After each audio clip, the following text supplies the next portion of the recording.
不错，这烟云剑舞你小有成就。想当年我年轻的时候，练的也是这袖剑。看到你如今这般模样，就想到我年轻的时候啊。师傅现在也很是年轻啊，还是那般的出尘绝世。像我们这般风采的人，就得习得最美的武功，然后每次登场的时候都必须风华绝代，像师傅那样，美男抬轿，童子开路，轻纱垂落，容貌半遮。这是现在，以前年轻的时候啊，身上比较拮据，这坐不起轿子，也没有书童。那师傅之前是怎么登场的？那你看好了，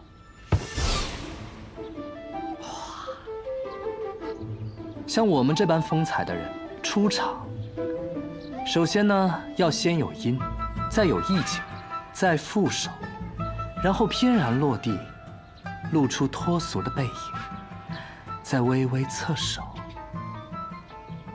自我介绍？不，这仅仅只是酝酿。等到大家发出惊叹声之后，你再悠然地说道：“对不起，我来晚了。想要在此做什么，就先问问我手里的剑。”可是师傅，要是对方没有惊叹怎么办？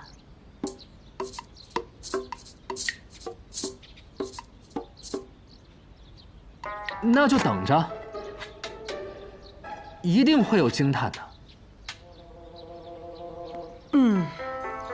然后呢，你就什么都别说，先跟他过几招，再将其打败，然后你就转头，侧身而立，说道：“我乃公子柳月。”仙子落霞？没错，就是这样。你先练一遍。当着师傅你的面练一遍？不然呢？有什么问题吗？真的很难为情呀。这有什么难为情的？你呀，可以向你的洛轩师叔好好讨教讨教。这种呢叫做格调，不是做作，不要有包袱。是，师傅。行，为师呢就先走了，你先练着。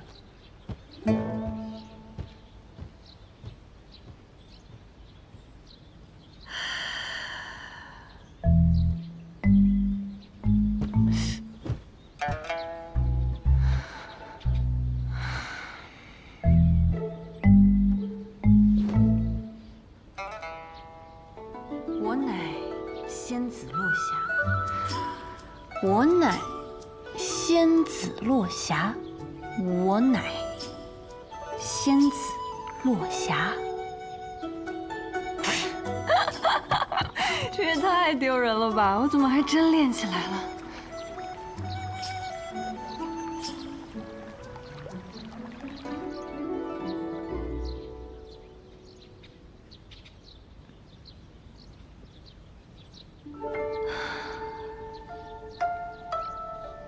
是啊，我怎么还真的练起来了？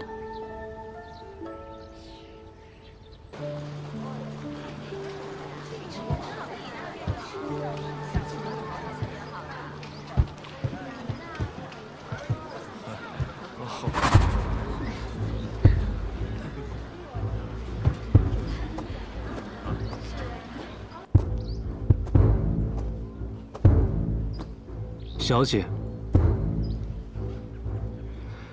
小姐已经成为学堂弟子了，怎么还记得我们天外天？那日我没按计划行事，你对我有气也是应该的。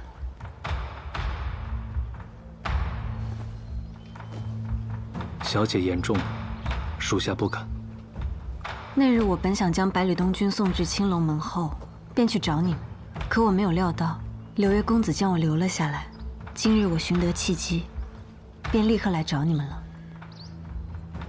可是，那日小姐为何没有将百里东君带到雨姬在的那条路呢？那日百里东君几经劫杀，心弦已经到了极度紧绷的境地。若是真的走上了那条路，遇到了雨姬，即便不敌被我们带走，以他的性格，别说是修炼训练功，怕是会直接找机会与我们玉石俱焚。此是其一，其二，我在想，复国之事，当真只有这一条路吗？什么意思？不是，我也没有更好的计划，日后再说吧。齐轩，我得走了，我会继续观察百里东君。等我做了决定，便同你们联系。雨姬那边，也烦你帮我解释。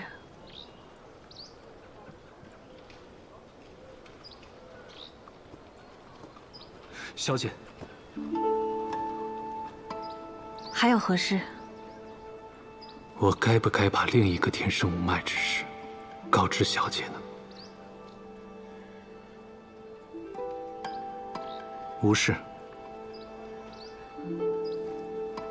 小姐，宜多保重。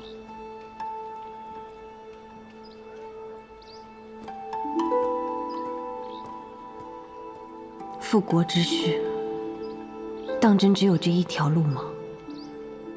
小姐，你究竟想做什么呢？徒儿，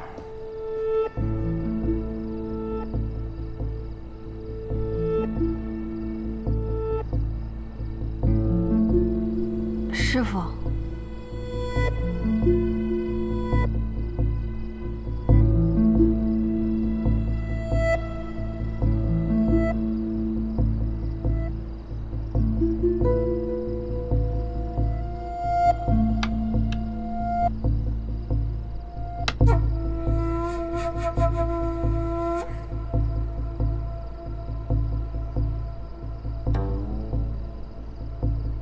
行了，看来今日不宜下棋，早些休息吧。师傅，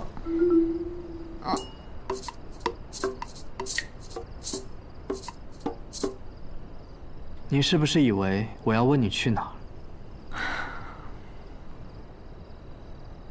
可这关我什么事呢？我是真的很无聊，想找你下棋罢了。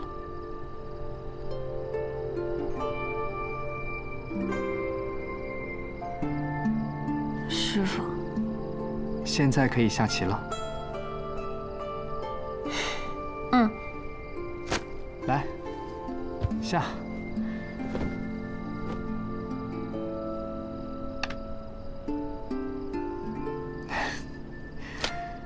这才对嘛！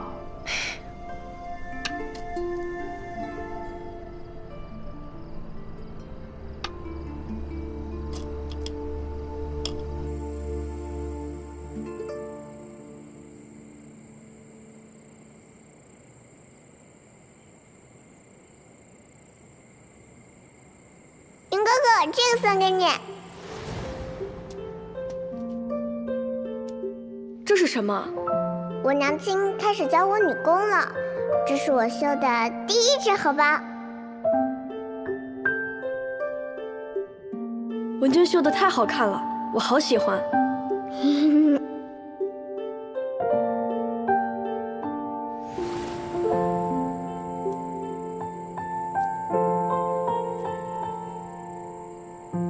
纵然我算遍天下，也算不到我们的重逢竟会是这般模样。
你给我讲讲外面的故事吧，等你讲完，我就放你走。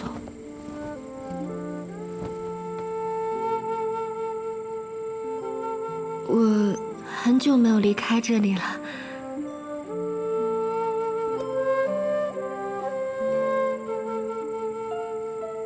就像这道笼中鸟，虽身处囚笼，却偏偏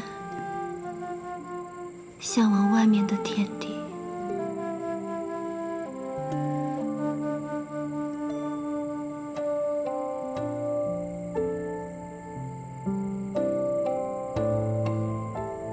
我若说想带他出去，也不知道他肯不肯。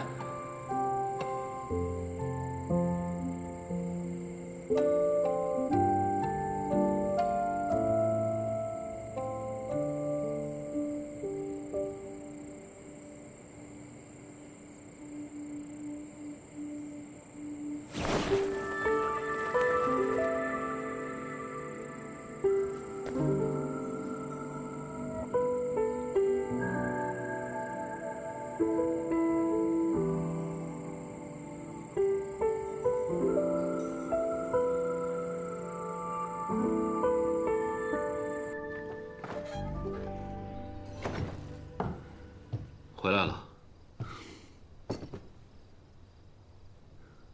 白日里，我见到了小姐。哦，那小姐可有解释？其中细节，我日后再与你解释。不过有一点可以确认，小姐并未背叛天外天。那便好。吴相使那边还有何指示吗？他让我们送给北厉皇室一份大礼。什么？你说叶鼎之是叶云？叶雨的儿子那个叶云？怪不得他说他不要玉玺，怪不得他说他要的东西，本王一定能给他。他要的是本王的命。备马，快备马！本王要进宫。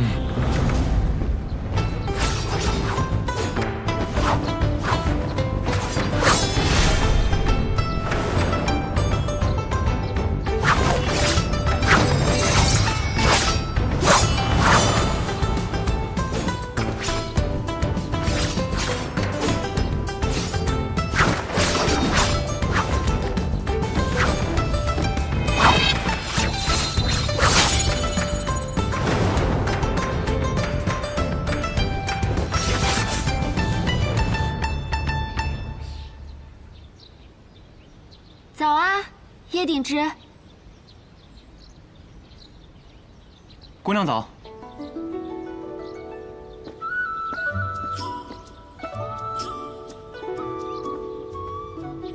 上次的故事还没讲完呢。那今天是讲佛国？好啊。那姑娘等一等，我去洗把脸。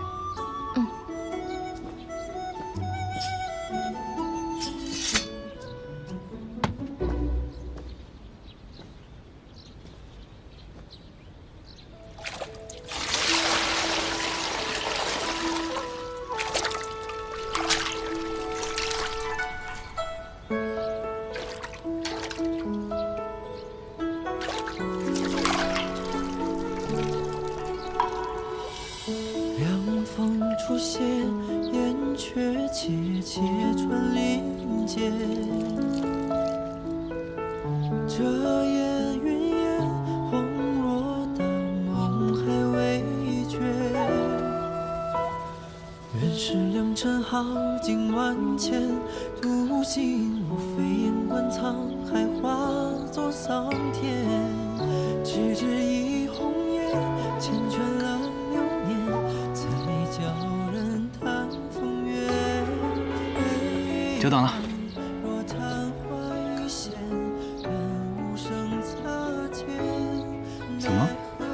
啊，没事。不冷吗？睡。我不怕冷。讲佛国吧。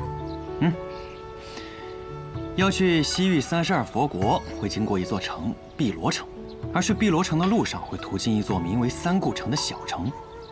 所谓美人三顾，一顾倾城，再顾倾国。三顾。等一下，美女很多。对啊。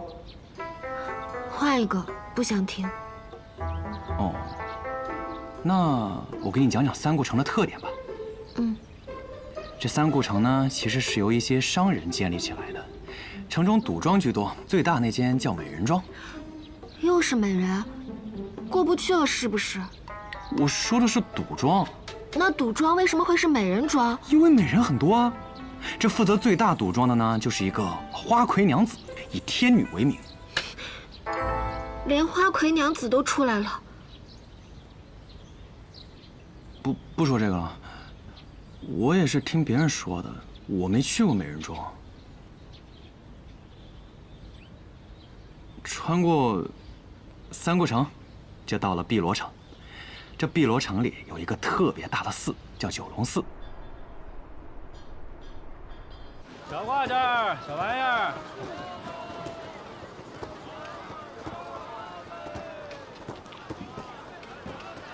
轩儿，书这么好看啊！李先生，哎，你还没回答我的问题呢。这天下间有书千万，就算我一日不停，一刻不歇，读到此时也读不完这世间之书。这对我而言是最大的遗憾。为了少一点遗憾，便只能抓紧时间多读些书。哎，有些人啊，读书读成了书呆子，但如果读的书多到连100个书呆子加起来都比不上的话，或许就能成为儒仙了。小子，你说你这师傅哪里比得上我？要武功不会武功，要名气没有名气，你还不如跟着我呢。这样吧，我给你破个例。 我虽然已经收了关门弟子，但你仍然可以变成我的关门弟子，还多了一个字呢，如何？不要。你读的书没我师傅多。谁说的？我的年纪至少比他大2倍，我走过的桥比他走过的路要多了，我看过的书自然也比他20年前看过的还要多那么一点吧。我武功比他强啊。 武功，从书上学就行了。哎呀，你呀，大概是这天底下唯一一个拒绝做我徒弟的人。先生此言差矣。你去问那田间的庄稼汉、青楼的花魁女，亦或是沃千金的富家翁，想必都不愿意做先生的弟子。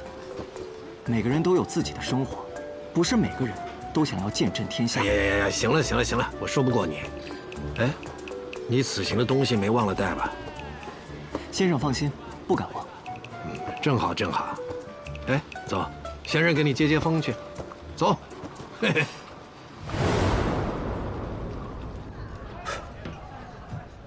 博少伟师兄，你们私底下互相揭开盖头见过面吗？师弟，这个不叫盖头。小师弟，你应该多读点书。嘿，别避重就轻了。 对了，这不是祝贺我入门的宴席吗？来了我朝思暮想的碉楼小筑，是不是有秋露百合呀？秋露白1月只有1次，今日怕是没了。唉，可惜了，早知道当初就应该让师傅给我留下来的。哎，对了，我们吃饭不叫师傅吗？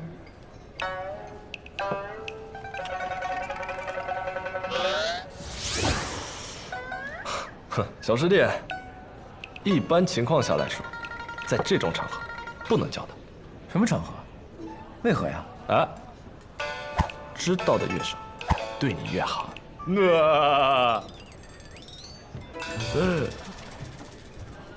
不说了吗？没喊你们就别进来。门外有位客官让我问问几位公子。问什么？说。先生没到。 应该开席吗？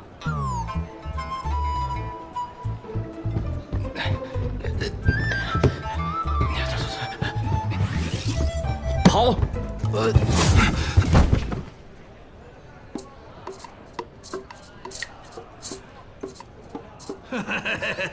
一起喝酒，躲什么呢？师傅，坐。熊儿，你也坐。 叨扰了，谢轩，好久不见。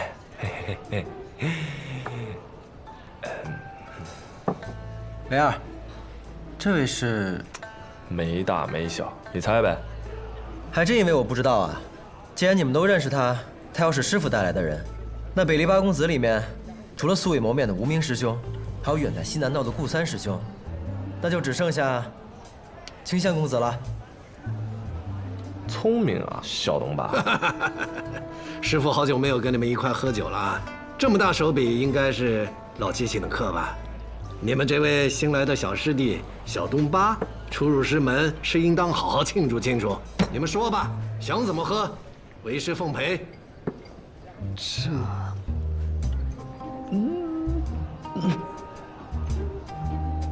这，先生。 今日东君刚刚进入学堂，我看要不我们就去算了吧。哎，怎么能算呢？来，我们一起敬师傅。哎，好东巴，来喝酒，干！喝酒，喝酒啊！哎呀，好酒好酒，老七，我跟你说，一个男人在家最重要就是地位。李新月带我去百花楼的时候，他都会帮我结账。嗯，好。哎，师兄，东君啊，你现在知道，我们为什么不叫李先生了吧？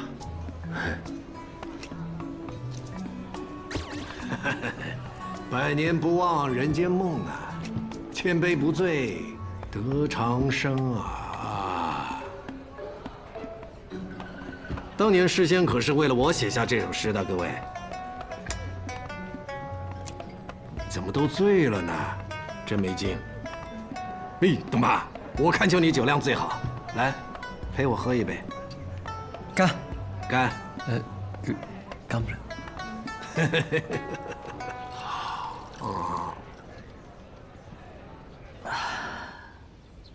离开九龙寺呢，就到了佛国。哦，说到佛国，我在佛国还拜了一位高僧为禅师，学了1月佛法。再后来呢，我就遇到了我师父，他是个剑道宗师，来自南莒。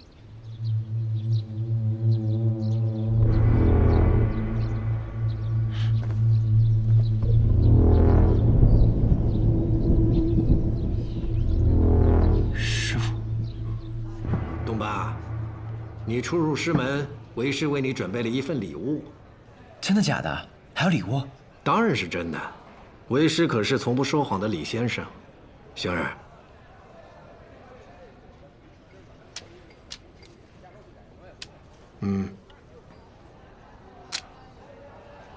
小白连服30杯，指尖浩气，响春雷。这可不是一般的书酿的，也不是普通的酒。你之前的师父古尘也看过此书，如今我把它送给你了，收好它。是戒。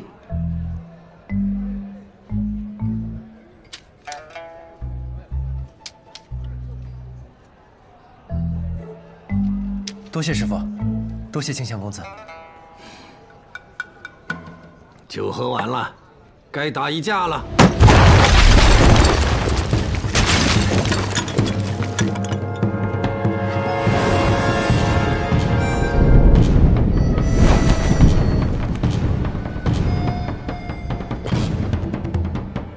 好强的剑气！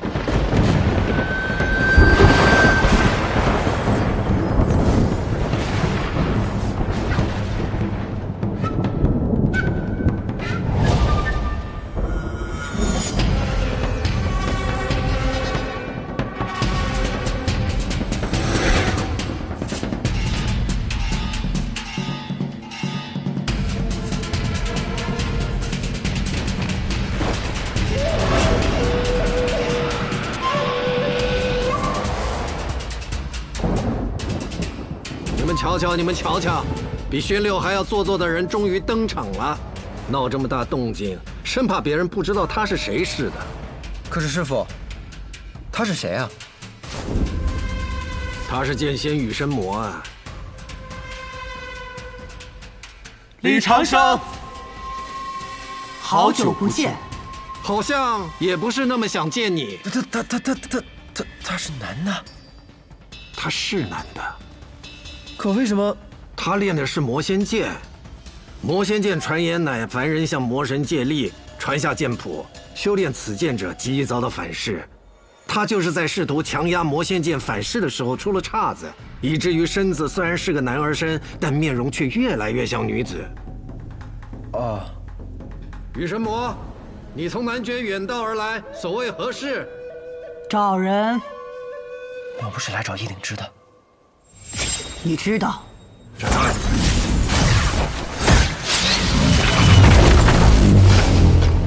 哎，你凭什么打人啊？他在哪里？什么他呀？他是谁啊？别装傻，叶鼎之，他在哪里？你是谁啊？我凭什么告诉你啊？我是他师父。你说是就是啊，他还来参加学堂大考，拜我师父为师父呢。哼，荒谬！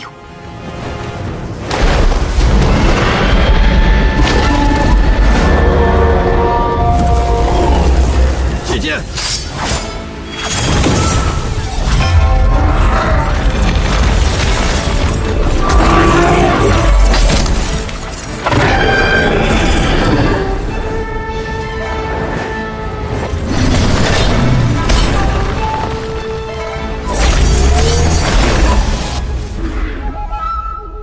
是怎么回事？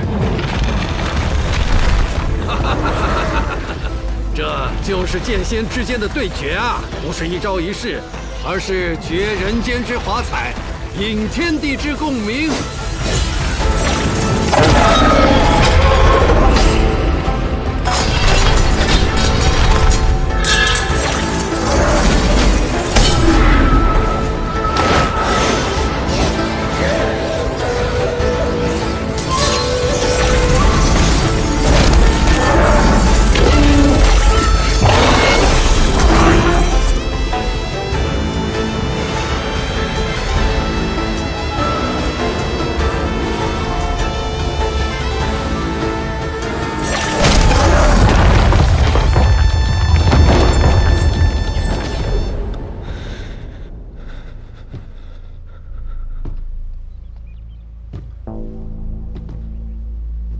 陛下，是羽生魔的旋风剑。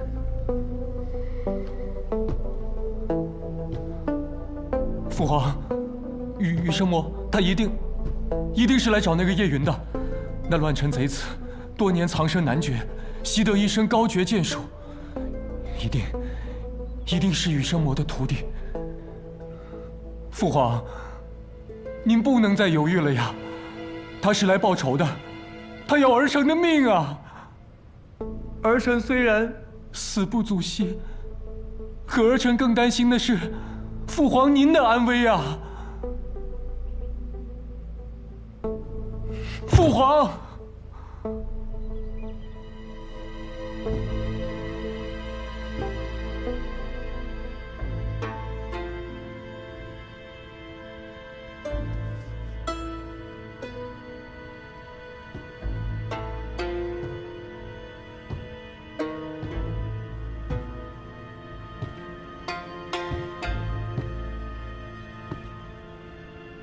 发布通缉令，全城搜捕叶挺之。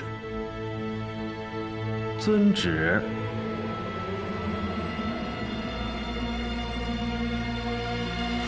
哎，站住！你要去哪儿？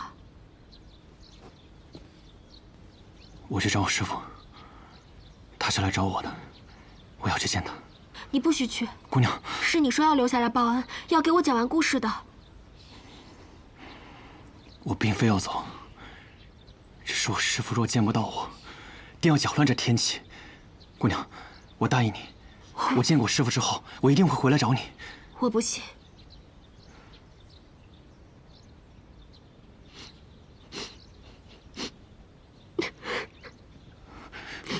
姑娘，姑娘，你别哭了，我真的。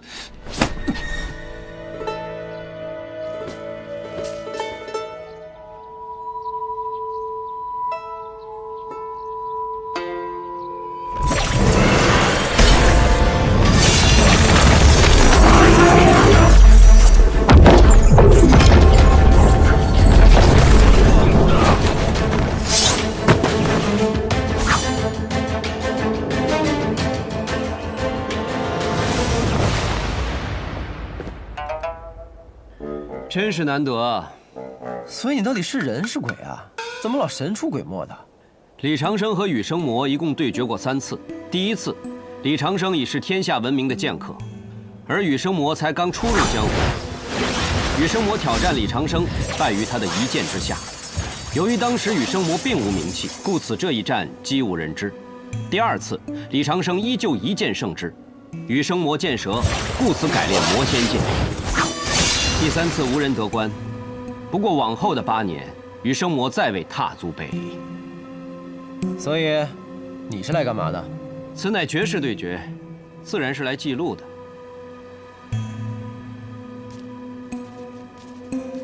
李长生，这一战，你必输。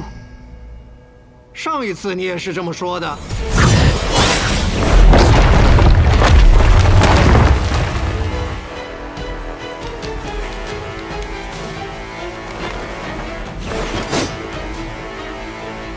打完这一仗，学堂得赔不少钱呢。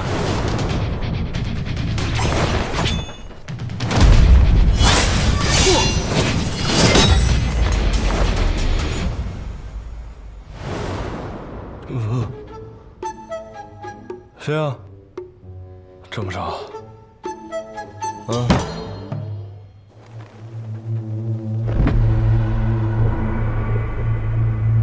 不是，这就打完了？没那么快。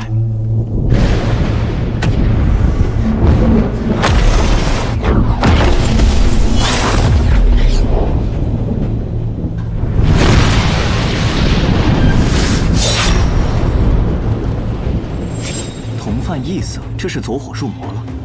我在一本书上看到过这种说法。的确是走火入魔了，不过不是普通人练功的走火入魔。羽生魔自愿入魔，以身入魔，得成无上剑法。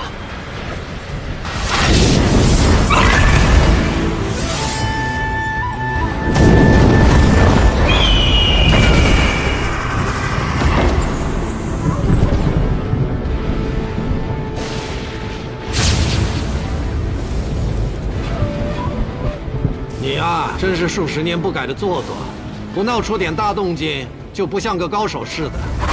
剑落。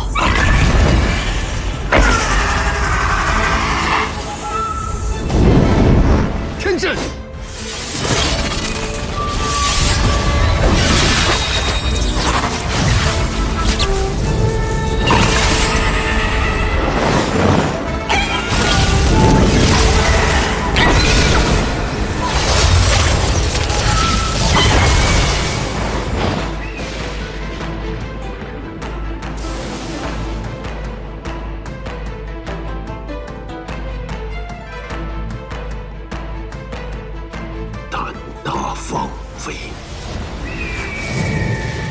这就是传说中的天打雷劈。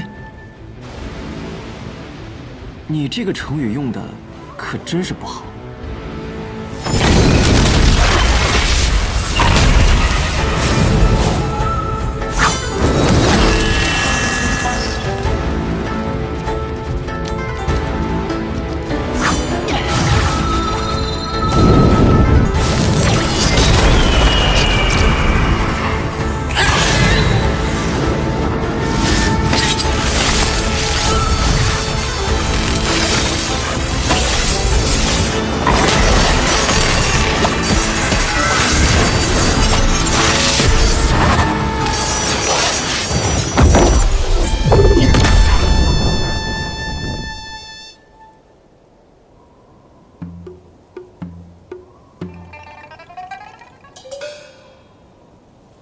他们人呢？该不会是让雷给劈没了吧？我这才刚拜完师，还什么都没学呢。打完了，自然就走了。打完了？那他们谁赢了？你没看清楚吗？你看清了？我自然看得一清二楚。搞什么啊？就我岁数，我没看清？他在吹牛，他也没看清。那你看清了？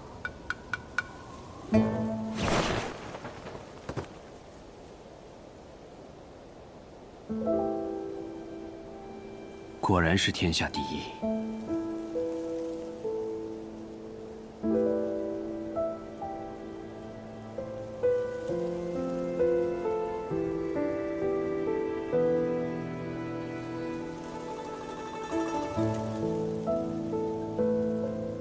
早跟你说过了，魔仙剑世主，这么多年你怎么就不肯放下呢？赢我就这么重要吗？嗨，其实啊，你只要回去好好休养，再锻炼锻炼身体，熬过几年，等我死了，你再来争这个天下第一，不是更容易吗？谁都不知道你活了多久，我怕是等不到那天了。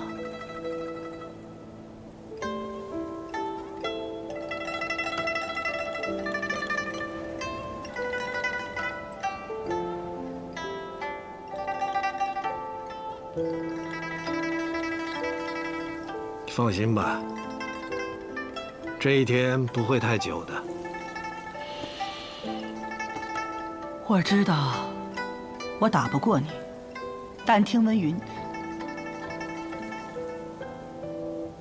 叶鼎之来了天启城，我知道他的身世，我怕他在天启城被人为难。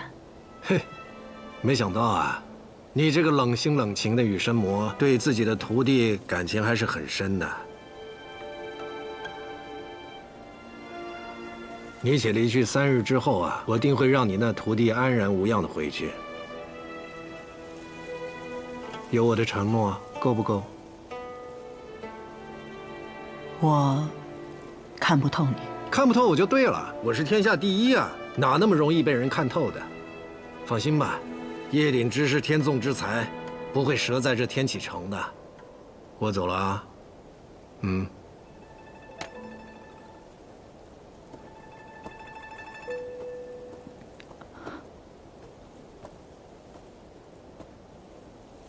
哎，你这辈子打不赢我。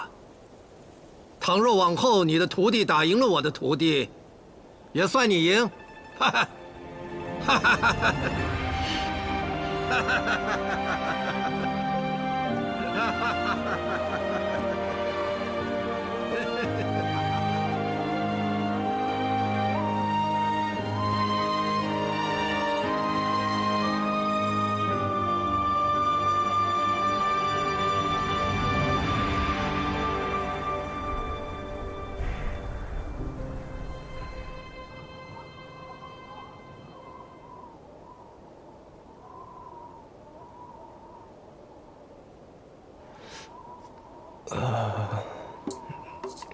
怎么这么冷啊？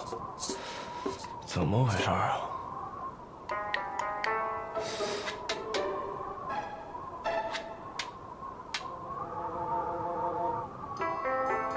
这屋顶怎么破这么大一个洞啊？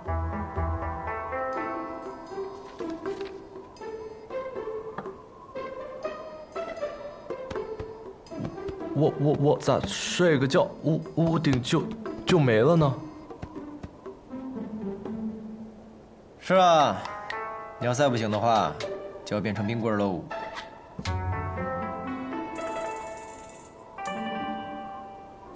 这是怎么回事啊？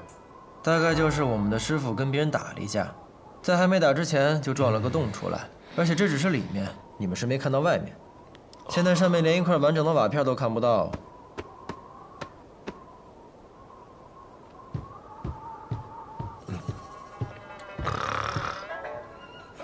状态，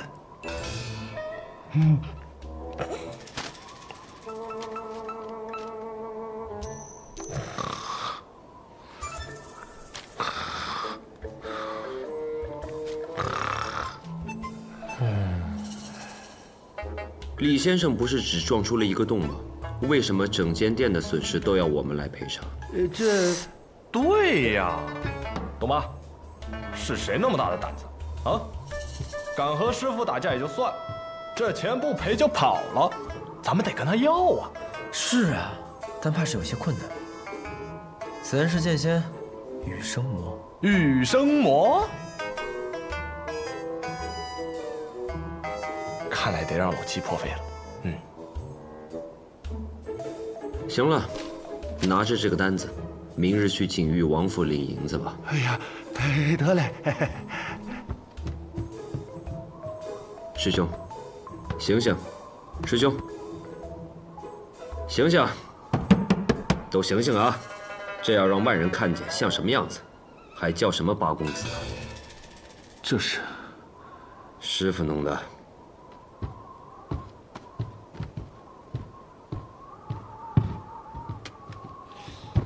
哎，这边，这边。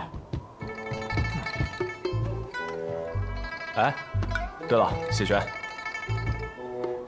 忘了告诉你了，这个明年的公子榜啊，就要变成北离9公子。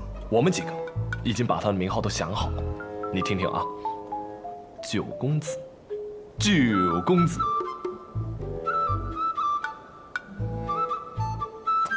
一语双关啊，怎么样？凑合。哎，不过你早就醒了，你是在装睡，是怕掌柜的把账单给你。嘘，别说破。我可听到了啊！哼，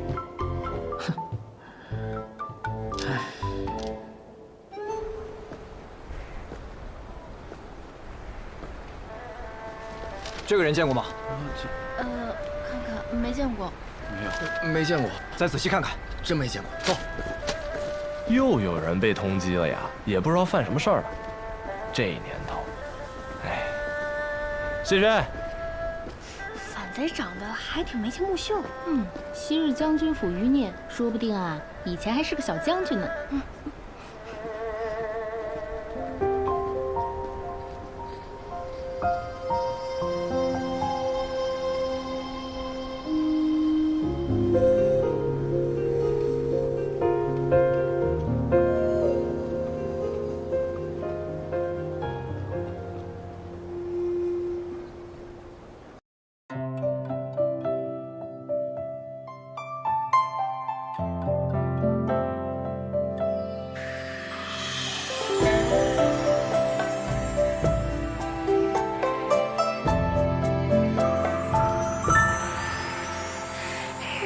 片轻轻微风，绕心游弋。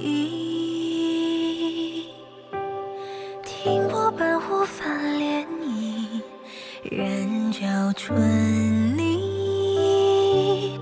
只听枝桠攘攘嬉戏，在风下喃喃细语。